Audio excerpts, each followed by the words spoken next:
Turminha, começando a gravação agora, boa noite a todos. Em respeito a quem chega no horário aí, são 8 horas e 14 minutos aqui no meu relógio. Nós vamos começar a nossa aula hoje da residência de medicina intensiva do Hospital Metropolitano Dr. Sérgio de Castro. O tema hoje é choque cardiogênico. Quem vai ministrar essa aula para nós é a doutora Carla Franco Bom Tempo. Ela é médica cardiologista intensivista e preceptora e horizontal lá das nossas unidades de terapia intensiva do Dr. Sérgio de Castro. Eu peço a todos que deixem os microfones fechados e as câmeras abertas, se possível, para a gente poder ir trocando olhares aí durante a apresentação e respeito a Carlinha também, né, para ver que não tem ninguém dormindo. Né, doutora Ana Paula Bueno, nossa residente única.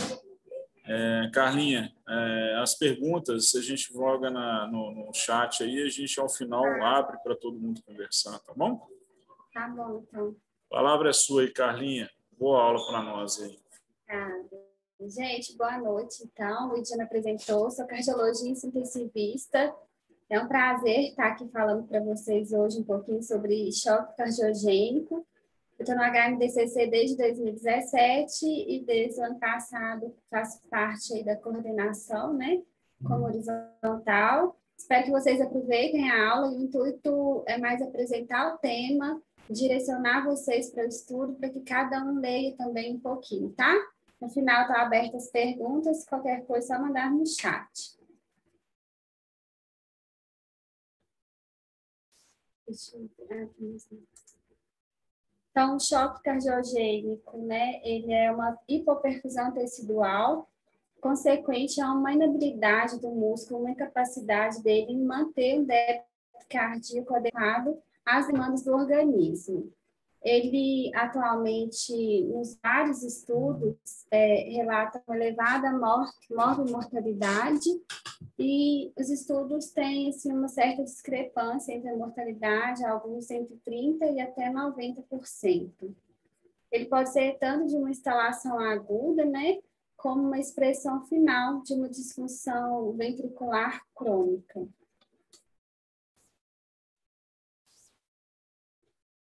O diagnóstico do choque cardiogênico, ele é um diagnóstico clínico, com alguns parâmetros de hemodinâmica e de avaliação de exame físico mesmo.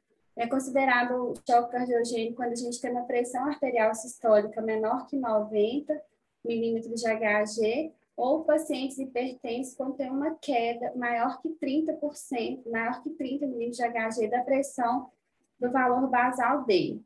Além disso, associado a uma hipoperfusão tissular, né, os pacientes que têm já uma queda de débito urinário, que a gente considera menor que 30 ml hora, cianose, extremidades frias, aumento, né, de perfusão periférica, os pacientes que têm alterações de sensório.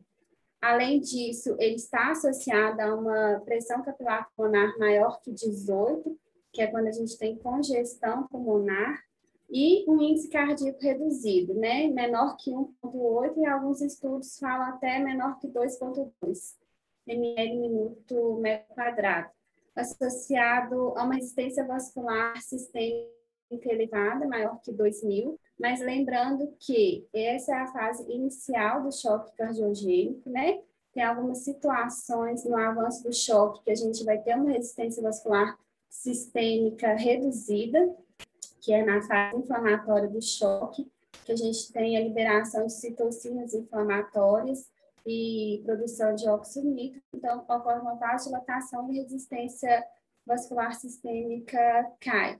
Além disso, a gente tem algumas situações específicas também em que não tem esse aumento de pressão capilar pulmonar maior que 18, geralmente são os pacientes na fase inicial de um choque cardiogênico por infarto de ventrículo direito. As etiologias são variadas, né? A maioria do choque cardiogênico está realmente relacionado ao infarto, principalmente ao infarto anterior, que teve grande comprometimento do músculo cardíaco. Eles falam quando há uma perda maior que 40%, para a gente ter uma área de acinesia, principalmente anterior. pacientes na fase final de sepse, que pode evoluir também com uma miocardiopatia, né? As miocardites agudas pós-infecções virais, que a gente tem visto agora no contexto do COVID, alguns casos, né? Mas já tinha relatos prévios. Complicações mecânicas do infarto agudo, que são sempre complicações difíceis, com grande estabilidade clínica, grande estabilidade hemodinâmica, e a maioria dessas complicações mecânicas são tratadas de forma cirúrgica. Processo de endocardite, com rompimento de cordoalhas, as valvopatias, contusão miocárdia, os pacientes com cardiomiopatia hipertrófica, com obstrução de via de saída também, de VE, é uma causa de evolução para choque cardiogênico. Paciente com miocardiopatia dilatada, né, das suas variáveis etiologias, em fase terminal, miocardiopatia isquêmica, chagásica, outras doenças infiltrativas, né, do miocárdio e endocárdio. O mixoma atrial, que é um tipo de tumor que a gente tem, uma trombose atrial e a rejeição pós-transplante. Essas são as principais causas. A gente considera um infarto de alto risco para evoluir com choque cardiogênico nos pacientes idosos. Esses infartos extensos, né, geralmente anterior, com perda importante da parede anterior, ou infarto prévio, aqueles pacientes que apresentam à admissão sinais de insuficiência cardíaca, sinal de B3, de urgência jugular, crepitação, né, um QILIP elevado na admissão, ou os pacientes que, mesmo com a instituição de tratamento na admissão, eles têm angina refratária. Além disso, os pacientes diabéticos e do sexo feminino são pacientes que têm maior risco de ter infarto complicado. Complicações mecânicas do infarto, eu coloquei só para citar mesmo aqui, né? Pode ser uma insuficiência mitral aguda por ruptura ou disfunção do músculo papilar, a rotura do septo intraventricular, da parede livre do VE e até aneurisma de VE, que é quando a gente tem uma parte, geralmente na ponta do VE, assimétrica.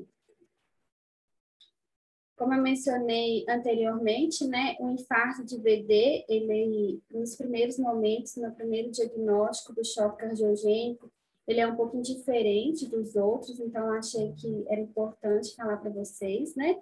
A gente tem infarto do VD, uma capacidade do enchimento ventricular esquerdo. Dessa maneira, a gente vai ter uma dificuldade de retorno venoso, por isso a pressão capilar pulmonar vai ser reduzida, mas a gente vai ter um aumento da PVC, né? A gente vai ver o paciente com estágio jugular, hepatomegalia, congestão sistêmica, com edema de membros inferiores, mas esse paciente não vai ter congestão pulmonar, ou no início, ele pode ter crepitação leve, mas que não leva à repercussão pulmonar. E no final desse infarto, né, o que a gente fala é que uma câmara sempre depende da outra. Para o bom funcionamento do VE, a gente tem que ter um VD funcionante. Então, as câmaras são interdependentes, então toda falência de VD, na sua fase final do choque, leva a uma disfunção de ventrículo esquerdo também. Então, por isso que no início do choque cardiogênico, infarto de VD, muitas vezes a gente não vai ter congestão, mas no final da evolução, né, da curva de evolução desse choque, já com disfunção de VE, a gente apresenta, sim, um aumento de pressão capilar, pulmonar e congestão pulmonar. Nesse caso, é importante a gente fazer diagnóstico diferencial com outras causas clínicas, né? Que é TEP, tamponamento cardíaco, pericardite constritiva e a miocardiopatia restritiva. O organismo ele é muito sábio, então, assim que o paciente começa a apresentar, né, disfunção sistólica ou diastólica, ele já lança mão de componentes compensatórios, como ativação do sistema nervoso central, do sistema renina-angiotensina, o aumento da frequência cardíaca, ele é capaz de fazer uma vasoconstrição reflexa, aumenta a retenção de sódio e de água, tudo para tentativa de manter um débito cardíaco adequado para as demandas necessárias do organismo. Mas, infelizmente, com a persistência do baixo débito cardíaco, né, a gente tem uma acentuação da hipóxia, um acúmulo de metabólitos, uma acidose endotelial e celular, o que leva a cascata de inflamação e que leva à vasodilatação com redução da resistência vascular sistêmica. Então, o choque cardiogênico, a princípio, é uma disfunção, pode ser uma disfunção sistólica ou diastólica. A disfunção sistólica, né, a gente tem queda da fração de ejeção, tem uma redução da perfusão sistêmica como um todo, né? O paciente, nesses primeiros momentos, ele faz uma vasoconstrição para tentar regular e manter a pressão arterial para manter o débito, mas isso tudo leva a uma progressão da disfunção cardíaca. Além disso, os baixos níveis de pressão arterial, a gente tem uma perfusão coronariana inadequada, que leva a um quadro de isquemia, principalmente de microcirculação, o que piora essa progressão da disfunção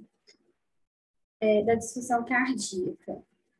Quando é a disfunção diastólica, nós temos um aumento do volume diastólico final, né, do coração e uma congestão pulmonar. Isso tudo é capaz de levar a uma hipoxemia.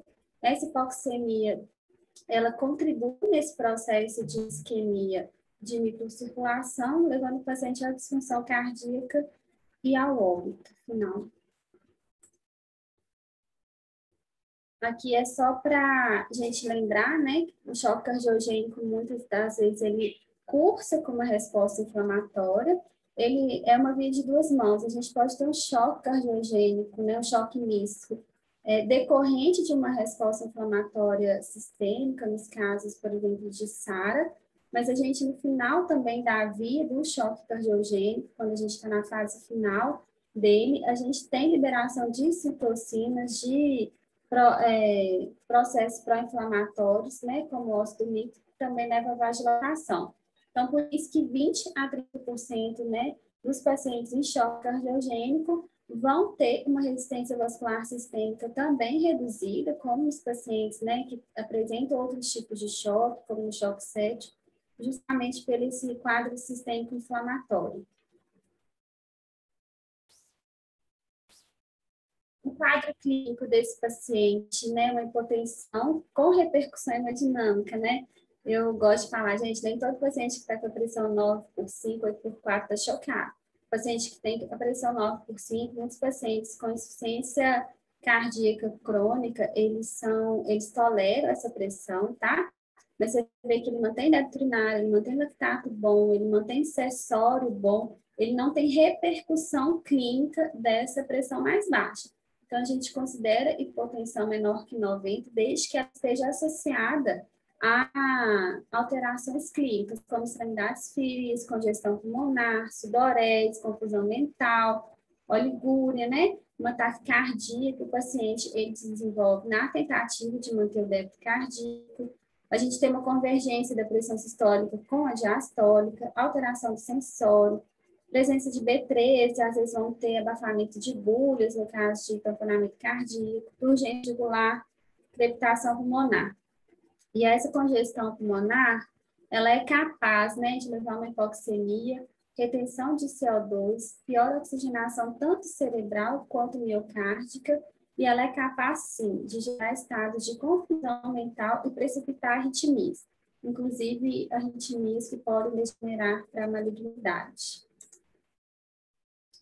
Na propedêutica, né, importante o raio-x de tórax, né, a gente vai ver no infiltrado difuso, às vezes pode ter derrame pleural, congestão vascular pulmonar e o índice cardiotorácico aumentado, que é o aumento da área cardíaca. O eletro nesses pacientes, né, é fundamental que seja realizado para a gente distinguir os casos, né, de infarto ou paciente que já tinha uma necrose miocárdica prévia, um paciente que está com indícios de tamponamento cardíaco, a gente tem alterações eletrocardiográficas que levam a gente a pensar no diagnóstico, embolia pulmonar, então a eletro é essencial. A dosagem, né, de enzimas cardíacas, desde que seja realizada a curva, revisão de íons, eletrólitos, função renal, lactato.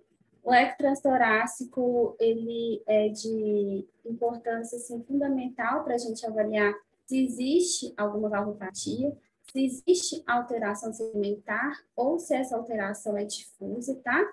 Se a gente tem alguma complicação mecânica do infarto, se há indícios de tamponamento cardíaco, o eco vai saber diferenciar para a gente, e se há aumento de pressão de enchimento. Sempre que há aumento de pressão de enchimento, a gente está falando de uma congestão sistêmica, de uma congestão pulmonar. E o Swan-Ganz, que confirma o diagnóstico, ele é capaz de orientar o manejo hemodinâmico e mecânico, apesar de hoje a gente já conseguir, né, monitorizar débito cardíaco de outras formas menos invasivas, ele ainda é indicado, né, apesar de não ter alterado a mortalidade desses pacientes a longo prazo. Vou falar um pouquinho do Swan-Ganz, não sei se a Ana conhece aí, já teve a oportunidade de ver, né, Ana? Aqui é um catéter de Swan-Ganz, em que a gente tem a via proximal, a gente tem aqui um termistor, a via distal dele, o balão, a gente introduz, né, o catéter, vem pelo átrio direito, passa aqui pela válvula tricúspide, vai para o ventrículo direito, vai em direção à artéria pulmonar e a gente coloca ele na zona 3 de West. É a zona mais recomendada para impactação do catéter, tá? Durante toda a introdução do catéter, a gente vai com o balão insuflado para que a gente possa observar as curvas e ver onde que ele está instalado. Então, aqui a gente demonstrando quando o catéter está no átrio direito, é uma curva bem, assim, serrilhada, bem baixinha. Quando ele ultrapassa e passa para o ventrículo direito, é uma curva mais acentuada. Quando ele está na artéria pulmonar aqui, ele modifica a sua curva, e quando a gente consegue fazer a pressão de capilar pulmonar de oclusão, essa curva é mais serrilhada novamente. E aí, nessa curva, nesse momento, a gente tem o catéter na implantação adequada. Aqui é só para mostrar as curvas mesmo, né? Essa é a curva do átrio direito, do ventrículo direito, da artéria pulmonar e da oclusão de artéria pulmonar. Só para falar os valores normais, eu não sei se todo mundo sabe, né? Mas a pressão arterial diastólica é de 2 a 6 milímetros, a PVC, a pressão da artéria pulmonar de 9 a 17, a pressão de oclusão de 5 a 15, débito cardíaco de 4 a 5. Então, são todos parâmetros que a gente consegue avaliar com a introdução do Swan-Ganz. No choque cardiogênico, aqui a gente vai falar especificamente do choque cardiogênico, né? Lembrando que eu estou falando de uma fase inicial do choque cardiogênico. Então, a característica dele é ter uma PVC aumentada, né? Essa pressão de oclusão de artéria pulmonar, ela é variável, mas na maioria das vezes ela é elevada. A não sei que a gente tenha um infarto de BD numa fase bem recente do quadro de choque cardiogênico, onde a gente ainda não há disfunção de ventrículo esquerdo. A resistência vascular sistêmica ela é elevada, maior que 2.000 também, desde que seja a fase inicial do choque. E o índice cardíaco reduzido, né? Menor que 1,8 ou 2,2. O tratamento do choque cardiogênico, a gente tem que tratar a causa base. O mais importante de tudo é a gente tentar, né, tratar o que levou esse paciente a apresentar uma instabilidade hemodinâmica tão grave. Então, todo paciente com choque cardiogênico que tem uma síndrome coronariana, é obrigatório a revascularização desse paciente para que a gente alivie esse ciclo aí de isquemia e choque, né? Isquemia piora o choque. As medidas de suporte são medidas de vasopressores, inotrópicos e suporte circulatório mecânico. Só falando um pouquinho do estudo de choque, né, que foi o principal estudo aí sobre choque cardiogênico, ele demonstra que há benefício de mortalidade em 6 meses em todos os pacientes tratados de choque cardiogênico que foram revascularizados em constatação daqueles pacientes com choque cardiogênico que foi tentada apenas uma estabilização clínica. E mesmo aqueles pacientes idosos, maior que 75 anos, também há um relato de uma abordagem precoce ter benefício, tá? Aqui eu citei de uma forma bem rápida, né, o infarto com supra, a gente preferencialmente deve ser realizado angioplastia até 90 minutos, e se não houver disponibilidade do procedimento, centro de hemodinâmica, que então a gente proceda com a fibrinólise, tá?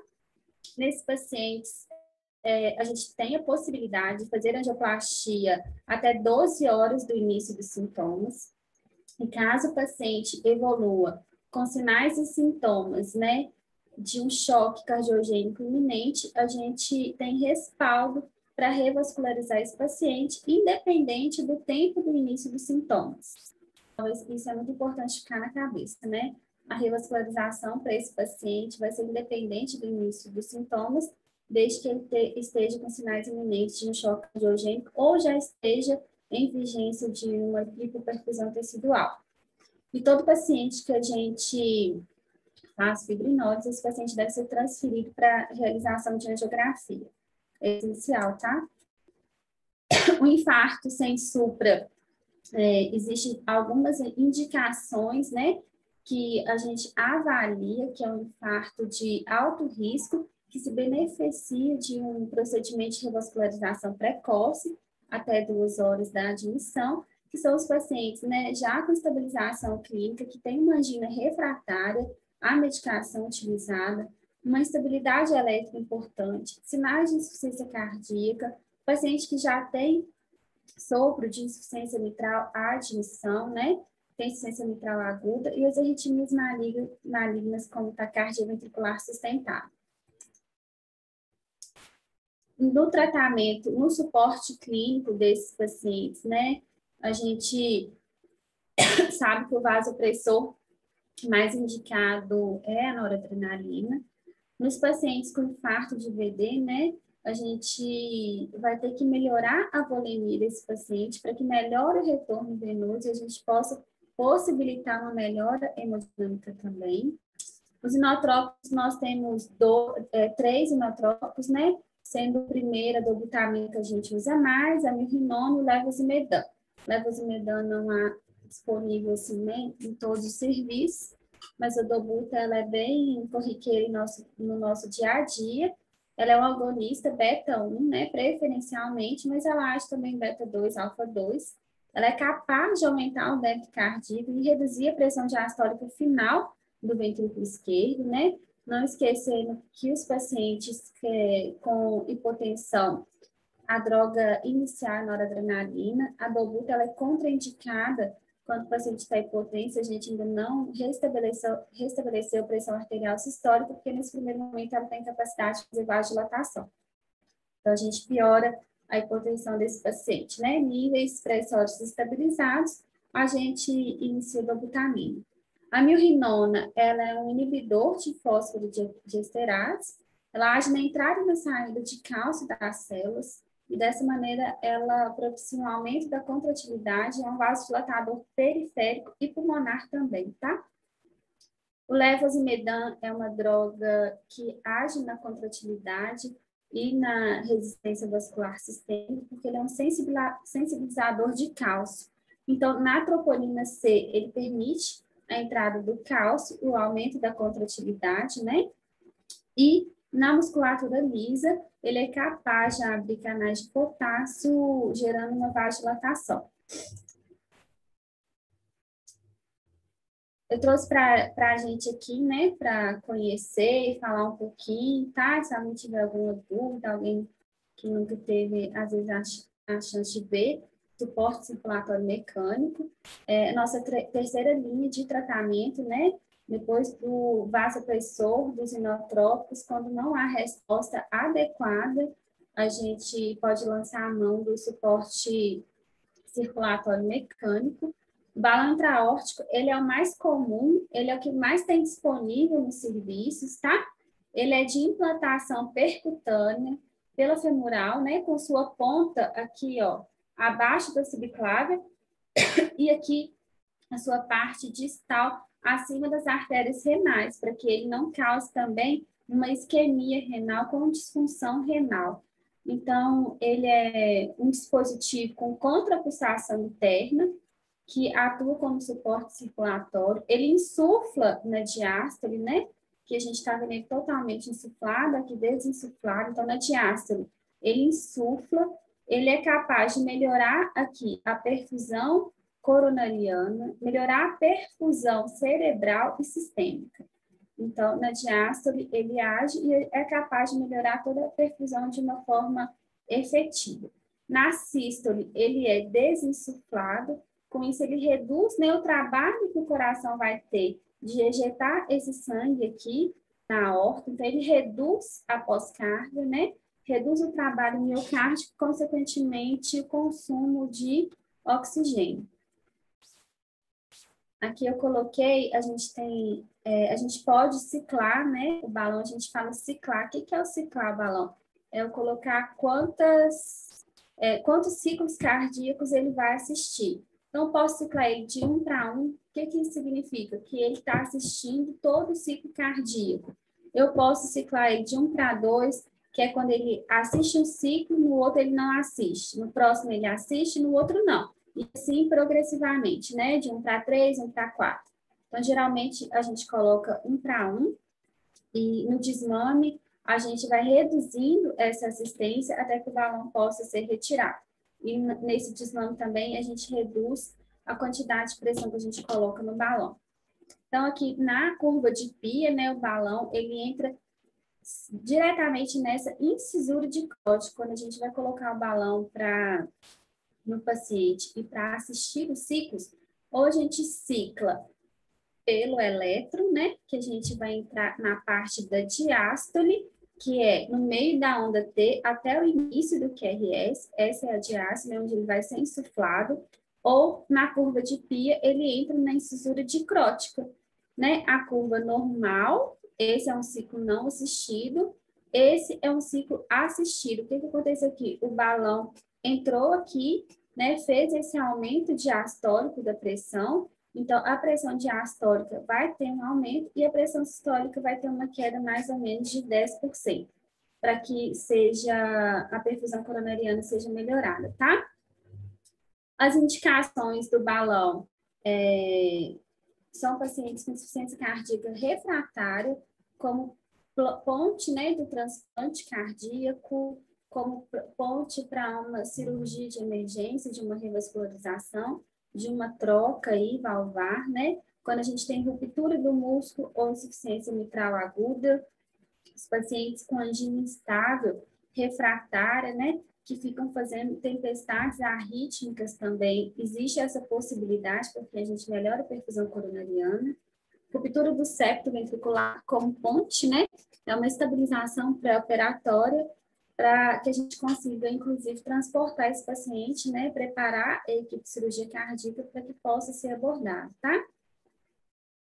A gente tem algumas contraindicações, a gente tem 2 contraindicações absolutas, que é a insuficiência aórtica importante, em que a regurgitação ali a nível de válvula aórtica é tão importante que ela altera diretamente essa insuflação do balão e a dissecção de aorta, né?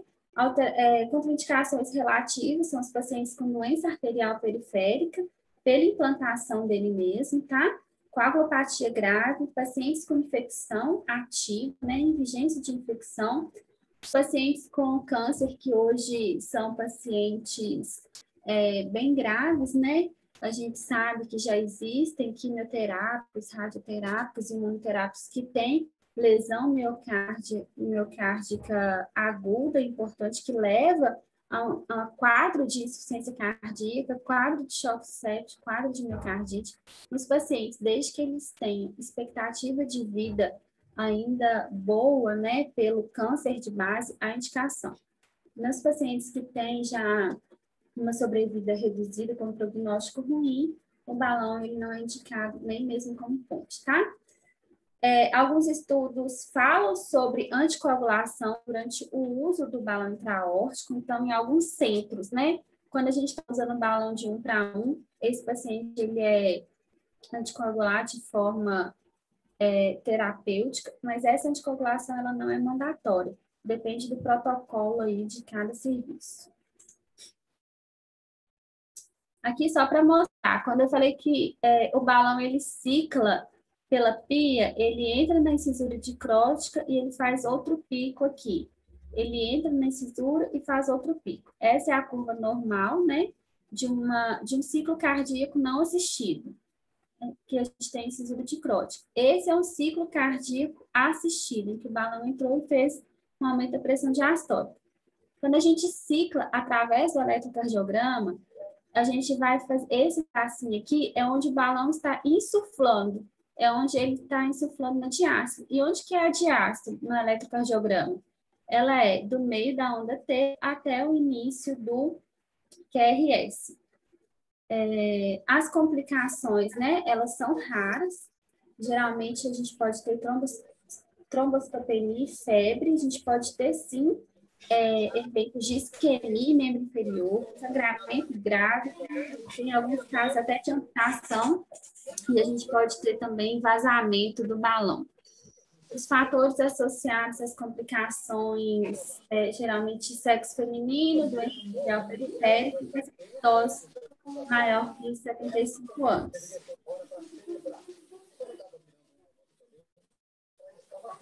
Outro dispositivo que a gente também pode lançar a mão, né? Um dispositivo um pouco conhecido. Tem alguém com vídeo ligado? Tem noção ligada? Tá me ouvindo?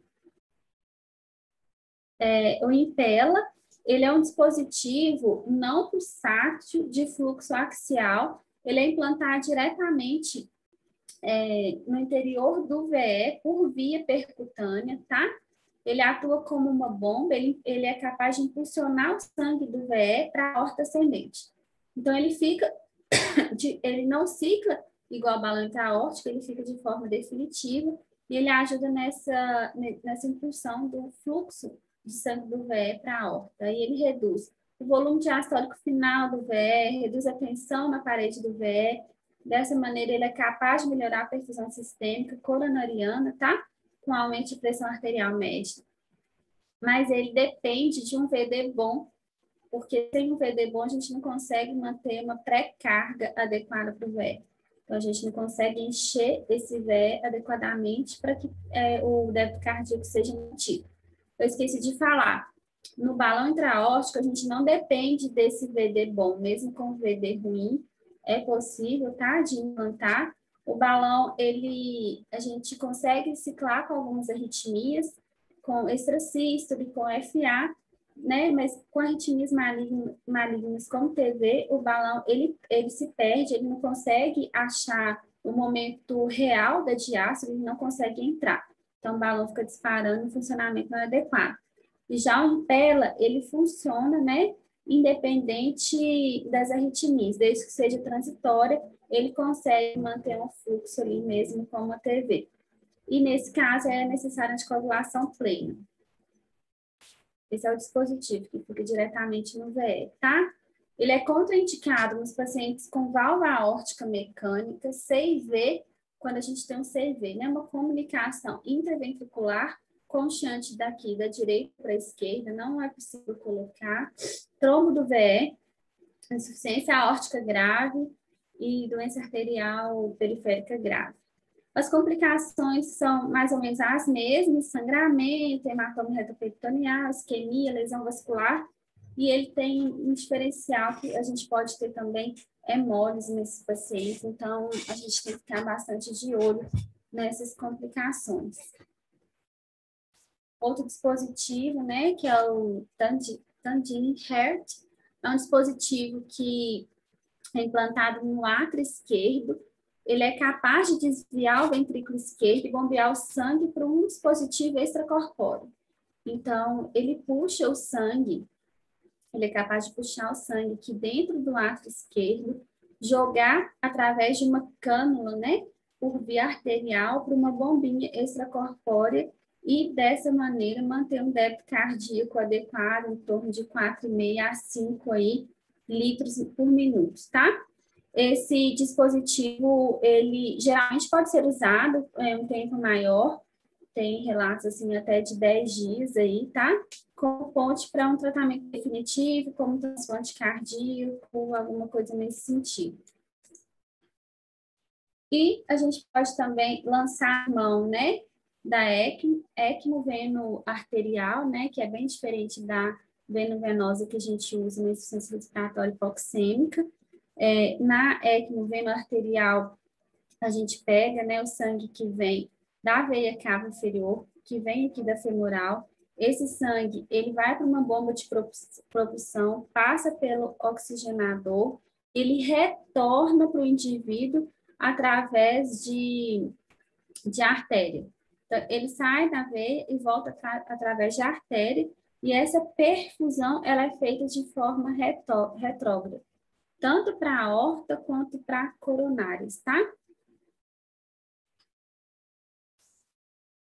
Então, o choque cardiogênico, ele ainda tem, assim, apesar dos avanços, né, da tecnologia, dos usos de drogas vasoativas, desses suportes mecânicos aí, ele ainda tem uma mortalidade muito alta, tá? Tem como principal causa realmente um infarto. E ele tem uma tríade, né, que eu falo que é padrão ouro, paciente com choque cardiogênico, é a gente fazer a identificação precoce, né, um diagnóstico precoce desse tipo de choque, abordar de forma efetiva e rápida as causas desse choque, principalmente nos casos de infarto, iniciar o suporte clínico com vasopressor, inotrópico e, quando possível, o suporte mecânico, se for necessário, né? Se não houver uma estabilização com vasopressores inotrópicos, é a nossa terceira linha de opção, o suporte mecânico aí.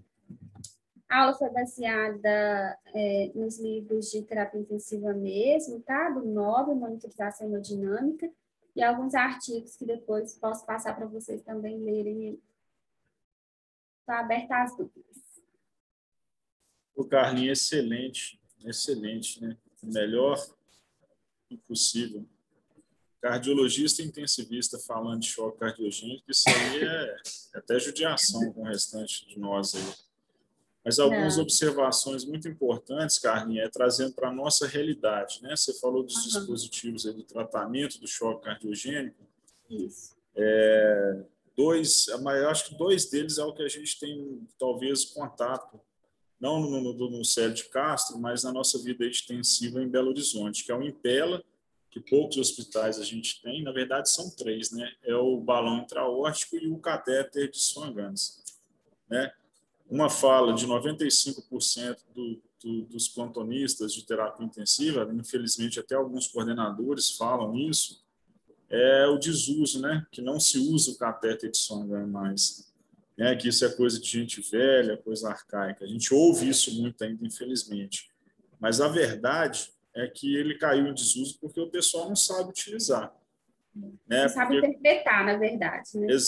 Na verdade, é interpretação e utilização, porque quando você tem um catéter de Swan-Ganz, que o débito dele deve ser calculado manualmente com a termodiluição, realmente isso aí não tem como você ficar fazendo a termodiluição ali, injetando sorim gelado ali toda hora, igual era o catéter vou falar da minha época, porque do Fábio também. A minha também, tá? Então, assim, o Fábio também usou muito esse catéter aí, de você ter que ficar lá na beira do leito com 40, 50 ml de soro gelado, ficar instilando e fazer o cálculo no monitor. A partir do momento que você tem o débito cardíaco contínuo e você sabe interpretar os dados, né, porque ele tem que ser calibrado a cada 12 horas, você tem que colocar lá a hemoglobina, tem que fazer a gasometria venosa mista, né, para você saber interpretar adequadamente, é um instrumento fantástico para quem sabe lidar e para quem lida com ele, né? Não só no choque cardiogênico, né? Que para você utilizar o catéter de Swan-Ganz, você tem que identificar o tipo de choque que você vai utilizar, o que você falou bem, né? E se você utiliza mal um instrumento, porque, né, isso é lógico que ele vai cair em desuso, né? Então é preferível você não utilizar se você não sabe utilizar. Então, isso é muito importante. A gente está, né, voltando a falar a nossa aula é voltada para a formação dos residentes aí, em terapia intensiva especificamente. Importantíssimo você ter citado isso. Né? Balão intraórtico. Eu costumava dizer lá para os meus residentes, quando a gente tinha algum balão intraórtico lá no outro hospital, que é catástrofe. Né? Um paciente que está com balão intraórtico, você tem que fazer alguma coisa depois do balão. né? Você mesmo citou bem aí, para que serve o balão? Ponte para alguma coisa, né? Então, o paciente está em choque cardiogênico, seja qual for o motivo do choque cardiogênico, você coloca um balão intraórtico, se você não souber o que fazer agora também, depois do balão, não precisa colocar também, não, porque o paciente vai morrer de qualquer jeito, não é isso? Então, o que é importante a gente entender, né? Eu estou falando muito aí, mas já vou parar de falar daqui a pouco, para deixar vocês falarem. Mas ele também é indicado nos pacientes, né, que fazem cirurgia cardíaca e que a gente Exato. tem dificuldade de sair de extracorpórea. Muitas vezes a gente consegue sair com balão. Tá? Exato, você sai para ficar ali transitoriamente para o paciente não ter um déficit muito grande, né, de débito cardíaco, para melhorar a perfusão, inclusive, né, do débito cardíaco. Agora, é importante ter muito em mente, principalmente a minha, eu vou falar especificamente para você, que é a nossa R única, é você identificar um choque cardiogênico e você ter na sua cabeça que se for um choque de ventrículo direito, tem algumas coisas para você fazer antes de você iniciar vasopressor, né? Lógico que você vai iniciar se tiver um choque importante, não vai perder o paciente. Mas o que a gente vê muito na nossa terapia intensiva no cotidiano é a turma esquecer que existe a interpretação do exame básico, que é o eletrocardiograma, gente. Você tem um paciente que teve algum evento agudo dentro do CTI, a primeira coisa que você vai fazer é rodar um eletrocardiograma. A galera fica na pagelança olhando pelo monitor, né? O paciente fez um supra no monitor. Não existe isso, gente. É o eletrocardiograma. Você vai lá fazer o eletro e ver, interpretar o eletro. É um ventrículo direito. Você tem que levar para hemodinâmica o paciente, igual a Carlinha falou bem. Vai adiantar você ligar vasopressor, inotrópico, no paciente que está com um choque cardiogênico por causa de um infarto de ventrículo direito. Adianta, temporariamente, mas daqui a pouco esse miocárdio já foi para o saco e a gente não consegue recuperar mais esse paciente, não é isso? Mas parabéns, Carlinha, maravilhosa aula. Então, já que aprendeu o caminho das pedras, agora você vai fazer de 15 em 15 para nós uma aula, né? Acho isso importante também. E aí, Fábio Bordim, bebendo água de Campinas, acrescenta alguma coisa para nós aí, por favor. E mais alguém que quiser conversar aí,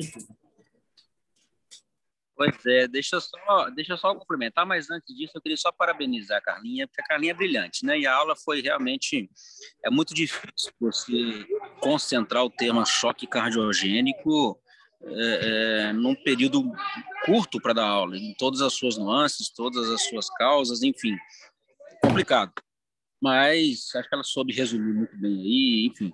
Agora, eu só queria complementar para a nossa residência especificamente, que apesar de sabermos aí interpretar o eletrocardiograma, o monitor, o raio-x, o ecocardiograma, o eco à beira-leito, enfim, uma série de tecnologia que a gente pode usar, o choque cardiogênico, muitas vezes a gente faz o diagnóstico lá na beira do leito, colocando a mão no doente, né? Pelo menos a suspeita inicial é colocar a mão no doente. Então, a gente tem que, obviamente, saber dos recursos a serem utilizados para fazer o diagnóstico, mas, sobretudo, tirar o lençol de cima do doente e pôr a mão nele.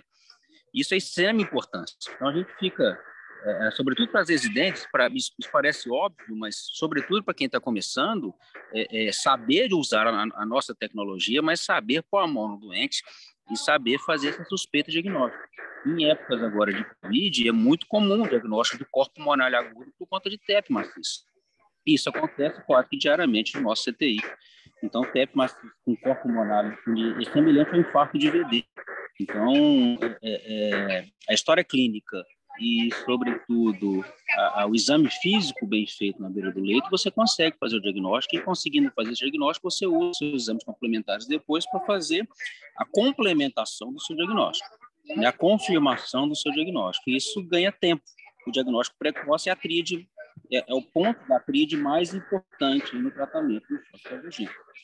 Enfim, parabéns, Carlinha. Foi ótimo, ótima aula. Grande abraço. E aí, turminha, alguém mais? Alguma pergunta? Eu tá todo mundo com sono, vontade de dormir. Carlinha tem 2 meninos pequenos em entendeu casa. nada, né? Exatamente. Ninguém entende, a gente não tem dúvida, né, Carlinha? Por isso que a gente não sabe tratar. É fácil assim.